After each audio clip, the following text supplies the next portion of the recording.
Alamin ang latest weather update ngayon dito sa Sir Aris Official Weather News Today. Dito sa satellite imagery po natin, meron tayong dalawang bagyo dito sa labas ng ating Philippine Area of Responsibility. Unahin na natin itong si dating Christine na isa ng ganap na typhoon category. Sa maalala po natin sa mga past tropical cyclone bulletin po natin, meron po tayong tinatawag na looping scenario na mangyayari po dito kay Christine. Hindi pa rin po natin inaalis ang posibilidad na ito yung mangyari po at possible po kung ito man ay papasok po ulit ng ating Philippine Area of Responsibility ay isang ganap na lamang ito na low pressure area. Samantala, dako tayo sa pangalawang bagyo natin na si Tropical Storm Kongray. Ito yung nakikita natin na papasok ng ating Philippine Area of Responsibility mamayang gabi or bukas ng umaga at ito yung papangalanan nating Leon. Ayon naman sa Tropical Cyclone Advisory na nilabas natin kaninang 11 AM, wala tayong nakikita anumang landfall scenario para dito sa bagyong ito. Pero kung maalala natin, ito si Christine ay isang naging malawak na bagyo. Kung ganon din po ang mangyayari dito kay Tropical Storm Kongray, asahan natin yung outer rain bands neto, possible magdala din ng maulap na papawirin na may mga kalat-kalat na pag-ulan, lalo na dito sa eastern section ng Northern Luzon, kasama na rin ang extreme Northern Luzon. Samantala, kung makikita natin dito sa ating satellite imagery, meron tayong kumpul na kaulapan dito at ito po yung tinatawag nating southwesterly wind flow na nakakaapekto ngayon dito sa may western section ng Southern Luzon at Visayas.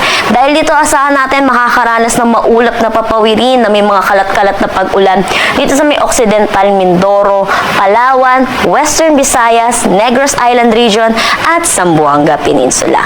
Kung makikita natin sa satellite imagery natin yung dalawang bagyo na papagitnaan ang Pilipinas. Kaya kung makikita natin itong Northern Luzon ay nasa tinatawag nating cold area. Kaya makakaranas po sila ng maaliwalas na panahon. For Metro Manila, nalalabing bahagi ng ating bansa, asahan po natin makakaranas din tayo ng maaliwalas na panahon, pero asahan din natin ang mainit at maalinsangan na tanghali hanggang hapon na mataas ang tsansa ng mga pag-ulan sa hapon at sa gabi dulot ng mga localized thunderstorm. Para naman sa magiging panahon natin bukas dito sa Luzon, kung makikita natin, magiging maaliwalas naman ang ating mararanasan. Agwat ng temperatura for Metro Manila at Lawag, 25 to 31 degrees Celsius, Tuguegarao, 24 to 31 degrees Celsius, Baguio, 17 to 22 degrees Celsius.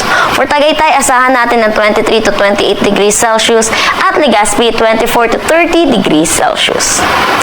Kumikita naman natin dito sa Palawan, western section pa rin ng Visayas, pati na rin dito sa may Zamboanga Peninsula, ay asahan natin makakaranas pa rin sila ng mga pag-ulan dulot nitong southwesterly wind flow. Pero para naman sa nalalabing bahagi nitong Visayas at Mindanao, makakaranas naman sila ng maaliwalas na panahon.